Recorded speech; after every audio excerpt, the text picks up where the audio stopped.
Здравейте! Дойде време да сложим хранимките в папка, там където бяха и миналата година. Взели сме храна и старите хранилки. Тази година ще сложа само ново етикетче.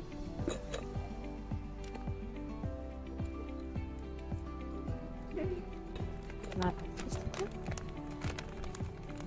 Всички те обичат.